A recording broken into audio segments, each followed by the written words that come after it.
Subscribe our channel True Point Facts and press the bell icon for latest update. ये Lebanon में Beirut port का satellite image है जिसको 31 जुलाई 2020 को capture किया गया था। लेकिन सिर्फ 4 दिनों के बाद यहाँ कुछ ऐसा होने वाला है जिसके बाद पोर्ट की हालत कुछ इस तरह हो गई। पोर्ट पे मौजूद हैंगर्स तबाह हालत में नजर आ रहे हैं, जबकि इस जगह पर 135 मीटर चौड़ा या 2 बोइंग 747 की लंबाई जितना बड़ा गड्ढा नजर आ रहा है। यहाँ असल में ऐसा क्या हुआ था जिसने जन्म दिया दुनिया के सबसे बड़े नॉन न्यूक्लियर धमाके को। 4 अगस्त 2020 को एक वीडियो क्लिप वायरल होती है जिसमें इसरा सबलानी नामी ये ब्राइड बैरूत के सैफी स्क्वायर पे खड़ी फोटो शूट करवा रही थी। तभी अचानक एक जोरदार धमाके की वेव ने सबको भागने पर मजबूर कर दिया। इस वाक़े से 23 मिनट पहले ठीक 5:45 पे बैरूत पोर्ट पर एक हैंगर में कुछ वेल्डर्स दीवार में हुए एक सुराख को रिपेयर कर रहे थे। तभी चिंगारियों की वजह से गोदाम में आग भड़क जाती है। ये हैंगर नंबर 12 कहलाता था, जो बिल्कुल समंदर से लगा हुआ था। 10 मिनटों के बाद 5:55 पर 9 फायर फाइटर्स और एक पैरामेडिक स्टाफ की एक टीम मौके पर पहुंचती है। आग का जायजा लेने के बाद उन्होंने रेडियो पे फायर चीफ को बताया कि उनको कुछ ठीक नहीं लग रहा, क्योंकि आग बेकाबू होती जा रही है और उसमें से अजीब अजीब आवाजें निकल रही हैं। अभी उनको वहां पहुंचे 12 मिनट ही हुए थे कि 6:07 पे एक जोरदार धमाका होता है। इस धमाके की वीडियोस में देखा जाए तो सफेद धुओं समेत फायरवर्क्स के फ्लैशेस नजर आ रहे हैं। हैंगर नंबर 12 में फायरवर्क्स की एक कंसाइनमेंट रखी गई थी जो शायद इस आग की वजह से फट गए। लेकिन ये तो था पहला धमाका जिसकी शिद्दत 1500 केजी टीएनटी ब्लास्ट के बराबर रिकॉर्ड की गई।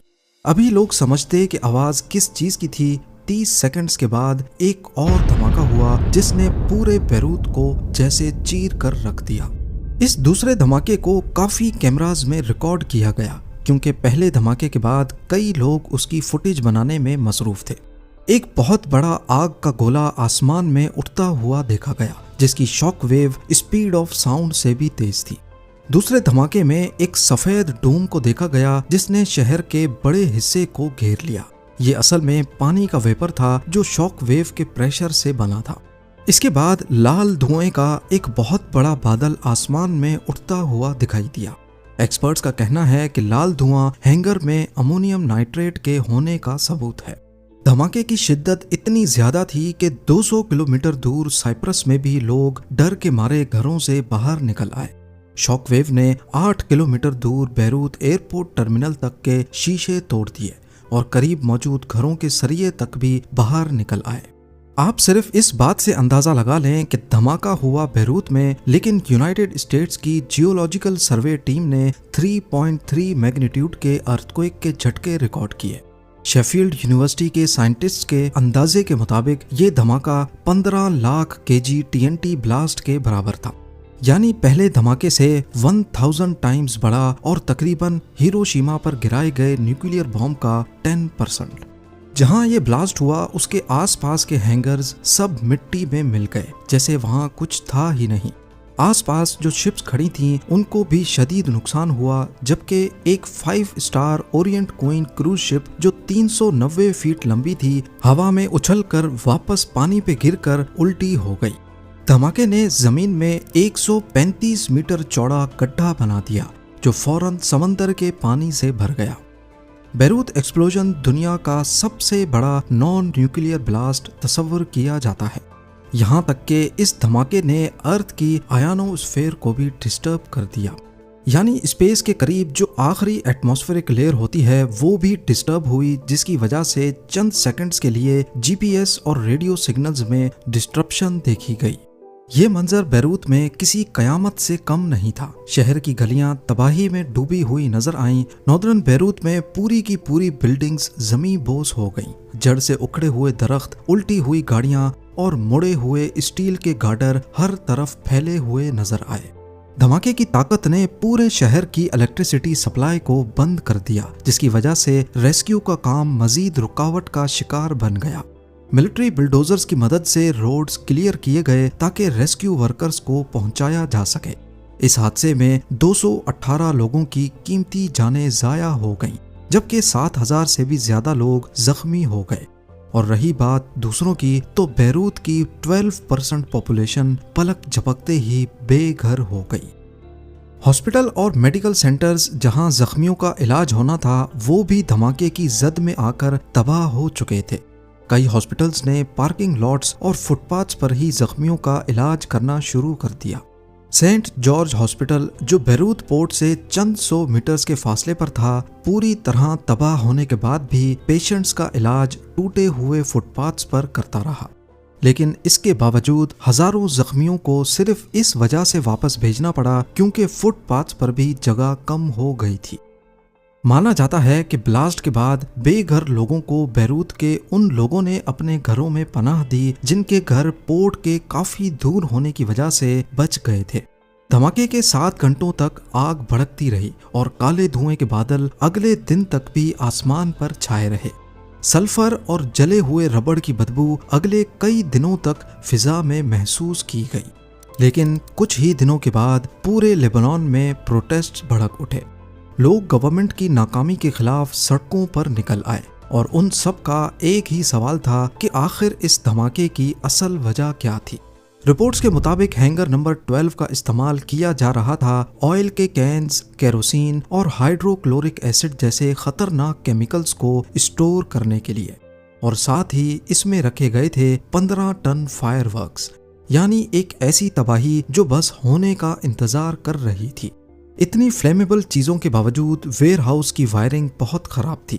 न वहां पर स्मोक अलार्म सिस्टम था, न ही स्प्रिंकलर सिस्टम।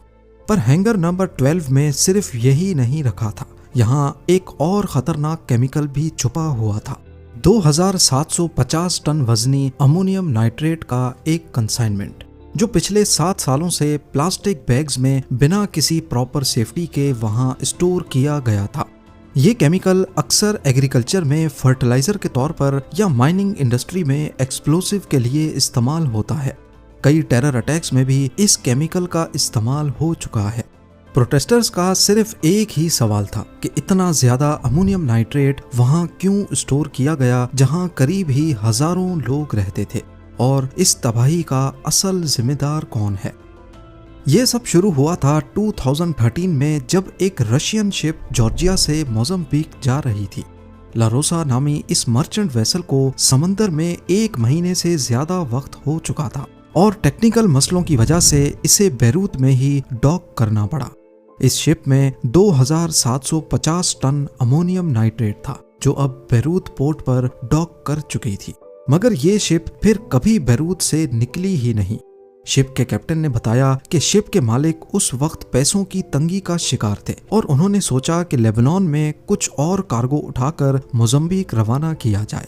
लेकिन जो कार्गो उन्होंने लेबनान से बुक किया, उसकी वजह से लोड काफी बढ़ गया था और शिप के क्रू ने उसे ले जाने से इनकार कर दिया।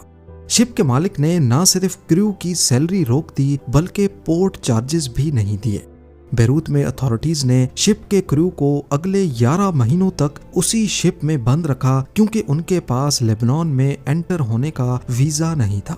आखिरकार 2014 में क्रू को रिहाई मिली, पर अनपेड डॉक फीस और ड्यूटीज की वजह से शिप को जब्त कर लिया गया। जो एक्सप्लोसिव कार्गो था उसे अथॉरिटीज ने कॉन्फिस्केट करके हैंगर नंबर 12 में ट्रांसफर कर दिया था, जहां वो 2020 के इस खौफनाक हादसे तक पड़ा रहा। इन 6 सालों के दौरान जब ये खतरनाक केमिकल हैंगर नंबर 12 में बेतरतीबी से पड़ा था, पोर्ट अथॉरिटीज ने कई मर्तबा गवर्नमेंट ऑफिशियल्स को ईमेल भेजकर वार्निंग्स भी दी, लेकिन लेबनान की सरकार को कोई फर्क नहीं पड़ा। पहली ईमेल 2014 में कस्टम्स के फॉर्मर डायरेक्टर ने एक अर्जेंट मैटर जज को भेजी और इस बात का एहतियात से जिक्र किया कि ये इंतहाई खतरनाक केमिकल पोर्ट पर रखना बहुत रिस्की है, लेकिन उसे कभी कोई जवाब नहीं मिला। अल जजीरा की रिपोर्ट के मुताबिक इनमें से एक ईमेल ने मेरीन एजेंसी से ये डिमांड की थी कि कार्गो को फौरन वापस एक्सपोर्ट कर दिया जाए, क्योंकि हैंगर के अंदर की क्लाइमेट कंडीशन इस केमिकल के लिए मुनासिब नहीं है। हत्ता के एक और लेटर में तो ये भी मशवरा दिया गया कि गवर्नमेंट इस केमिकल को लेबनीज एक्सप्लोसिव कंपनी को ही बेचकर इससे जान छुड़ाए। गवर्नमेंट को आखिरी ईमेल 2019 में भेजी गई जिसमें इस केमिकल के खतरों के बारे में आगाह किया गया था, लेकिन गवर्नमेंट ने पोर्ट अथॉरिटीज की वार्निंग्स को तब भी नजरअंदाज कर दिया जब हैंगर नंबर 12 की दीवार में सुराख होने के बायस सिक्योरिटी रिस्क मजीद बढ़ गया। ऐसा माना जाता है कि इसी सुराख की रिपेयरिंग के दौरान चिंगारियों की वजह से यहाँ आग लगी थी, जो फिर इन धमाकों की वजह बनी।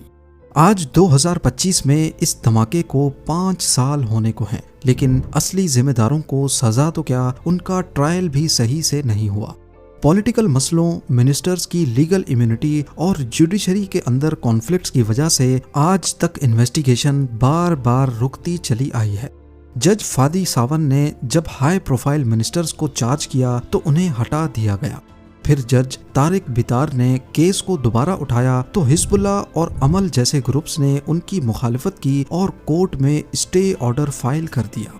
2022 से 2024 तक इन्वेस्टिगेशन पूरी तरह रुकी रही। जनवरी 2025 में नवाफ सलाम के प्राइम मिनिस्टर बनने और इजराइल हिजबुल्लाह कॉन्फ्लिक्ट के बाद केस एक बार फिर से खुला। मई 2025 में ये रिपोर्ट आई कि जज तारिक बितार अपना फाइनल फैसला 4 अगस्त 2025 को इशू करने वाले हैं, जो कि इस ब्लास्ट की 5th एनिवर्सरी का दिन होगा। तबाही के इस नाकाबिले यकीन हादसे के 4 सालों के बाद भी बैरूत में उसके निशानात अब भी बाकी हैं। ब्लास्ट की जगह पर एक 8 फुट लंबा स्टैचू खड़ा है जो टूटे हुए शीशों, मुड़े हुए सरियों और तबाहशुदा घरों के मवाद से बनाया गया है। ये स्टैचू एक औरत की शक्ल में है जो एक तलवार उठाए उन 218 लोगों की याद में खड़ी है जो उस दिन अपनी जान गंवा बैठे। इस स्टैचू के पांव के नीचे एक घड़ी भी पड़ी है जिस पर आज भी 6:08 बज रहे हैं और ये उस धमाके के बाद से आज तक उसी हालत में बंद पड़ी है।